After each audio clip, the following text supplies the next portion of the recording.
The first battle of the day is always the one no one sees. It is fought long before the sun rises, long before the clamor of the world reaches your ears. It is fought in silence in the space between sleep and consciousness where the body seeks rest and the mind seeks excuses.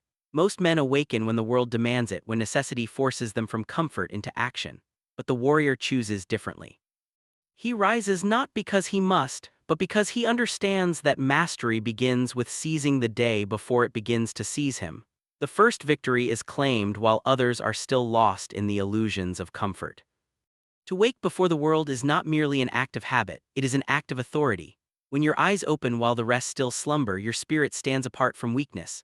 You feel the stillness of the world, and within that stillness you see yourself clearly. The body may protest, whispering that warmth and rest are sweeter than effort. The mind may murmur that there is always tomorrow, that today can wait.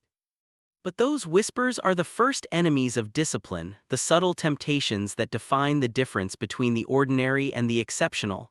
To rise before them is to declare that desire will not dictate your actions, that weakness will not command your life. The hour before dawn is a teacher few recognize. In that quiet, the mind sharpens in ways the chaos of the day cannot replicate.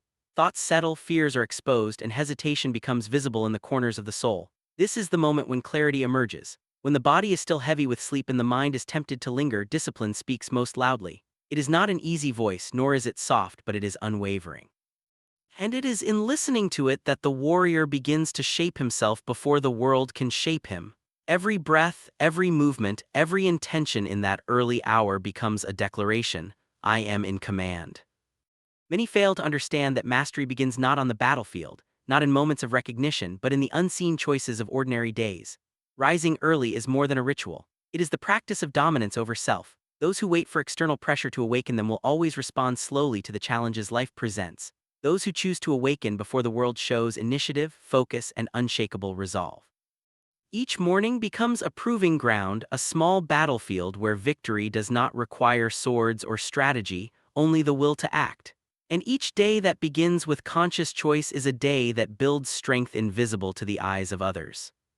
The body craves comfort because it is designed to survive, not to excel. It seeks warmth, it seeks rest, it seeks ease, but the spirit is not bound by the same rules.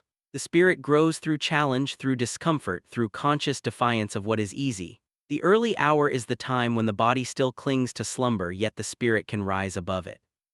To awaken while the world sleeps is to prove to yourself that discipline is not theoretical, that strength is not borrowed, and that victory begins not in circumstance but in choice. The one who rules this moment rules the day. Rising early also teaches patience and awareness. When the noise of the world has not yet begun, distractions are absent, and the mind can learn to see itself. In this silence, doubts surface and fear attempts to whisper its familiar lies. But when you are awake, truly present and deliberate, those whispers can be studied and subdued. You learn to recognize weakness before it manifests, to confront hesitation before it spreads, and to temper desire before it dominates. Awareness becomes a weapon, sharpened in the quiet before dawn, ready to be deployed when the chaos of day arrives. The advantage of early rising is not in simply adding more hours to the day. Hours are empty without purpose. The advantage lies in the control it gives over your own state. Those who awaken late are constantly reacting. Those who awaken early can act with intention. Every decision becomes deliberate, every action precise, and every moment aligned with purpose. The day does not sweep them forward, they step into it, calm, deliberate, and prepared. While others stumble in the confusion of distraction, they move with direction, because the mind has already been trained in stillness and clarity. Even the smallest victory over self is magnified over time. Each day you rise before comfort whispers lies, each morning you choose discipline over indulgence, you carve a piece of yourself into steel. One day becomes two, two become hundreds, hundreds become the foundation of a life that does not bend easily to weakness, fear, or circumstance. The strength that emerges from this repetition is quiet but undeniable. It does not seek attention, it does not boast. Yet it is more powerful than any external force, because it comes from a mind that has mastered itself. There is also a secret in this practice. The early hour is when imagination is clear, when vision is unhindered by noise, and when the possibilities of the day can be shaped rather than drifted into. By rising early, you gain the opportunity to plan, to reflect, to envision, and to act without interruption. While others are caught in reaction, you are creating the first strokes of action. This is the moment when strategy is born, when foresight strengthens, and when the discipline that will guide the day is established. The warrior understands that true freedom comes from mastery over self. To rise before the world is to take the first step in that mastery. It is to claim the day before the day claims you, to command intention before distraction intervenes, and to move with clarity before chaos arrives. Comfort will always seek to hold you back, but the mind trained in early action will no longer obey it blindly. Weakness may linger in the body, but it cannot take the mind unawares. Victory begins in that small, silent moment, and it carries forward into every challenge thereafter. Do not believe that these victories are insignificant. The early hour may seem quiet, the world may not notice your rising, yet these victories accumulate silently until they define you. The man who rules the morning rules the day. The man who rules the day shapes the life. Every small act of discipline repeated without audience and without fanfare compounds into power. The strength of habit when aligned with purpose is stronger than any weapon, sharper than any blade. To rise while others sleep is to strike first against weakness itself, and that first strike is decisive. And so, awaken before the world awakens. Let the body tremble with its desire for ease, let the mind seek excuses but act anyway. Let the quiet hour mold your awareness, sharpen your focus, and forge your will. Do not wait for necessity, for inspiration, or for permission. Take the first victory of the day for yourself. And everything else will follow, for the one who wins the morning cannot be defeated by the day. The mind is the first battlefield, and it is the most dangerous because the enemy cannot be seen and often pretends to be a friend. Many men walk through life thinking they are controlled by circumstance, that events, challenges, or the actions of others dictate their strength or failure. But the truth is far more subtle. The mind itself can be the greatest ally or the deadliest opponent. Fear, anger, doubt, and desire all are forces within you, waiting to be understood, mastered, or allowed to control action. The samurai does not fight only with steel, he fights with thought, with awareness, with clarity. To act without understanding the mind is to strike blindly and to invite defeat. Every thought carries power. Some thoughts weaken, others strengthen. Some thoughts chain the spirit while others free it, yet few recognize this. People allow their minds to drift like leaves in a storm, carried by impulse, emotion, and habit. The untrained mind is reactive, swayed by what is seen, heard, or felt in the moment. The trained mind observes, evaluates, and directs. It does not allow anger to control action, fear to dictate choices, or pride to obscure judgment. Mastery begins when the mind can step back and witness its own movements, like a general surveying a battlefield from above, knowing which forces to command and which to restrain. Fear is the first test.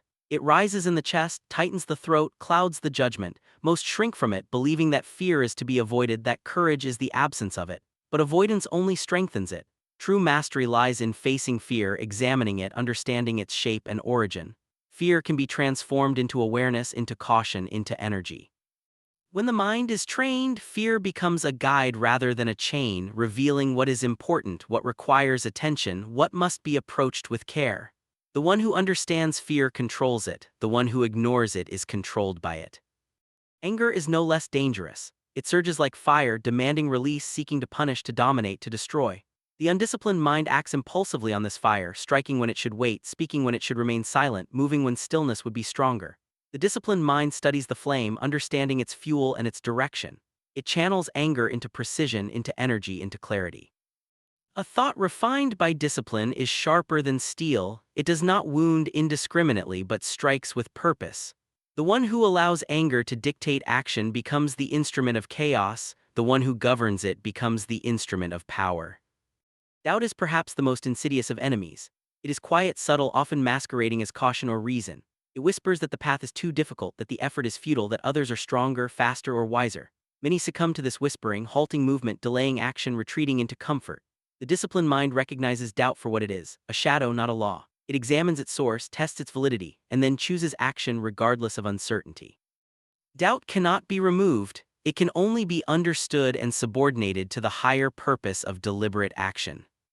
Desire, too, must be trained. The body and mind crave pleasure, comfort, and ease. These cravings are not inherently wrong, but they are weak foundations for mastery. The samurai does not deny desire, he observes it. He allows it to exist, but he does not let it rule.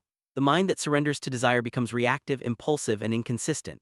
The mind that masters desire acts freely, choosing effort over ease, long-term strength over short-term satisfaction. Desire becomes a tool, a signal of what the body wants, a motivation to act, but never a master that dictates action. Observation of the mind requires patience. Many think they are disciplined, yet their thoughts scatter the moment discomfort arrives. Discipline is not the absence of wandering thoughts, nor the absence of emotion. It is the repeated return to clarity, the conscious choice to guide the mind back to purpose whenever it drifts. Each time you recognize distraction and return to focus, you strengthen not only attention but self-mastery. This is the unseen training that builds unshakable power. Over time, it becomes instinctive. The mind that has been trained in observation and redirection moves without hesitation, responds without chaos, and acts without internal conflict. Silence is a weapon in this training. The mind cannot be disciplined if it is constantly flooded by noise, chatter, or distraction. To sit in stillness, to watch the rise and fall of thought, is to map the battlefield within. You learn the patterns of your fears, the rhythm of your impulses, the structure of your desires. This awareness allows you to act deliberately rather than react blindly. When the mind is clear, the body moves with precision, the spirit remains calm, and decisions become decisive. Chaos from the outside loses its power when the inner world is ordered. Consistency is essential. Mastery of the mind is not achieved in a single meditation or a single act of courage. It is achieved in repetition, in the daily commitment to observe, to reflect, to refine, and to return to clarity. Each moment of awareness strengthens the pathways of control. Each time you allow observation to guide action, the mind becomes more agile, more resilient, and more capable. Over time, these moments accumulate until the mind is disciplined by habit and discipline becomes instinct. This instinct is the foundation upon which power is built.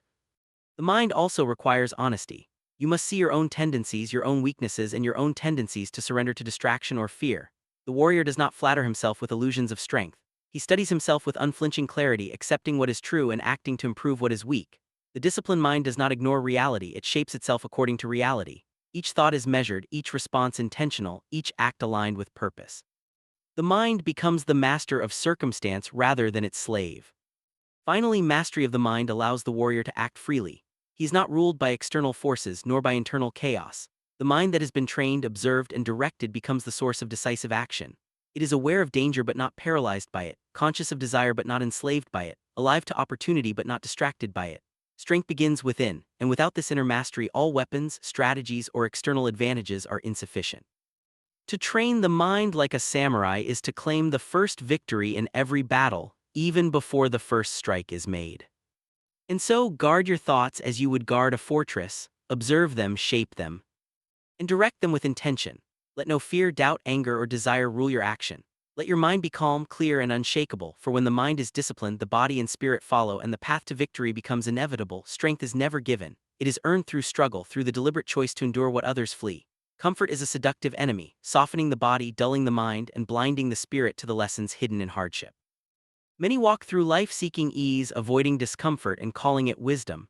Yet wisdom does not arise in softness. It is forged in resistance, carved in persistence, and tempered by the fire of challenge. To understand this is to understand the first law of mastery. Pain is the teacher that cannot be ignored, and comfort is the prison from which the soul must escape. When the body aches, when the muscles burn with exertion, when the mind trembles under the weight of uncertainty, that is when true opportunity reveals itself. These are not moments of punishment, they are invitations. Each strain, each difficulty, each burden is a test of your resolve, a measurement of how far your spirit can stretch without breaking. Most shy from these moments, believing that endurance is optional. The warrior knows otherwise. The warrior sees in discomfort the hidden path to mastery, and in every choice to persist, strength grows. Pain teaches lessons that words cannot convey. It reveals limits that comfort hides, exposing weakness in ways that mirrors never can. When you rise in the early cold, when the wind bites and the body protests, you discover what you are capable of. When your spirit wants to surrender, when the mind whispers excuses, you confront not only the obstacle outside but the obstacle within yourself. Each victory over hardship strengthens identity, solidifies will, and sharpens the mind in preparation for the trials that will inevitably follow. Those who seek only ease never know the depth of their power. Consider the mind's response to pain. The untrained mind cries for relief, questions fairness, and seeks escape. It sees difficulty as enemy rather than teacher. The disciplined mind, however, watches closely. It studies discomfort without surrender. It observes the body's limits, the heart's agitation, and the mind's hesitation, and it acts anyway. In that observation, control is born. The warrior does not deny the existence of pain. He recognizes it, respects it, and uses it as a guide. Pain is not a punishment but a mirror, reflecting what must be faced in order to grow. There is no shortcut through hardship. Every attempt to avoid it only multiplies weakness. The one who turns from challenge will always encounter it again in larger form with greater stakes. The one who meets it willingly, who greets it with preparation and awareness, transforms each obstacle into a teacher.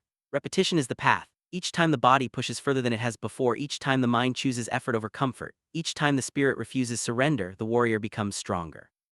The process is slow, unglamorous, and invisible to the eyes of others, but it is inexorable. It is the accumulation of small victories in discomfort that builds greatness. Discomfort shapes perspective. When you have endured cold, hunger, fatigue, and failure, the trivial burdens of ordinary life lose their weight. When the body has been pushed to the edge, when the mind has been tested under fire, when the spirit has refused surrender, ordinary distraction and petty annoyance are no longer capable of shaking you. Strength is not simply physical, nor is it simply mental. It is the alignment of body, mind, and spirit in the refusal to yield to temporary ease. In learning to endure, the warrior achieves freedom. Freedom from weakness, from distraction, from fear of difficulty. Pain also cultivates patience. Growth is never instantaneous. Each effort stretches the body incrementally, each repetition hones the mind, each test of endurance strengthens the heart. The impatient seek results without discomfort, expecting power to emerge without effort. But power is never accidental, it is always the product of deliberate struggle. The warrior understands that the discomfort of today is the strength of tomorrow. Each day of voluntary struggle compounds into skill, resilience, and unshakable character. Those who flee hardship will forever chase it, never capturing its benefits. There is a subtle art in choosing which pain to embrace. Not all struggle serves growth. The untrained seek difficulty for spectacle, for vanity, or for recognition. The disciplined choose challenges that refine purpose. They seek obstacles that reveal weakness, sharpen focus, and strengthen will. The body is trained through exertion, the mind through focus under strain, the spirit through deliberate confrontation with difficulty. The warrior's challenge is never external alone. It is internal, constantly measuring how fully the self can be tested and strengthened through chosen hardship. The lessons of pain extend beyond the body into the mind and spirit. Every challenge that causes discomfort also exposes fear, hesitation, and doubt. Each of these can be observed, understood, and overcome if met consciously. The warrior does not shrink from these inner trials. Hesitation is recognized and confronted. Doubt is questioned and directed toward preparation. Fear is accepted and transformed into awareness. In this way, struggle becomes a teacher not only of endurance but of self-knowledge. The deeper the struggle, the deeper the lesson. Comfort, on the other hand, is a thief. It lulls the mind, relaxes vigilance, and dulls effort. It convinces the body that restraint is sufficient and the spirit that inaction is safe. The one who embraces comfort over challenge will never feel the exhilaration of mastery nor the quiet power of self-command. Softness multiplies into weakness. Weakness begets failure. And yet comfort is not always obvious. It can take the form of habit, indulgence, avoidance, or pride. The warrior recognizes it in every guise, challenges it, and refuses to surrender to it. Each moment of voluntary discomfort is a declaration of intent. It says to the world and to the self that mastery is the priority, that the path is more important than pleasure, that the spirit refuses to bend to ease. The early hour of training, the relentless repetition, the deliberate confrontation with resistance, all of these are investments in power that no external force can undo. Pain is embraced not for its own sake, but for the transformation it brings. It is the teacher that hardens resolve, sharpens skill, and deepens character. In the end, the warrior knows that life itself will bring pain regardless of choice. Illness, loss, failure, betrayal, these are unavoidable. But to meet these inevitable hardships with a spirit already forged in voluntary struggle is to render them less threatening. Voluntary pain becomes preparation for unavoidable pain. The mind, body, and spirit that have been trained to endure, to persist, and to act under difficulty are not shaken when life strikes. They have already been strengthened by conscious choice and thus cannot be broken by circumstance. And so seek discomfort willingly, endure what others avoid, and transform struggle into strength. Let pain be your teacher, let challenge be your ally, and let comfort serve only as a reminder of what you have mastered.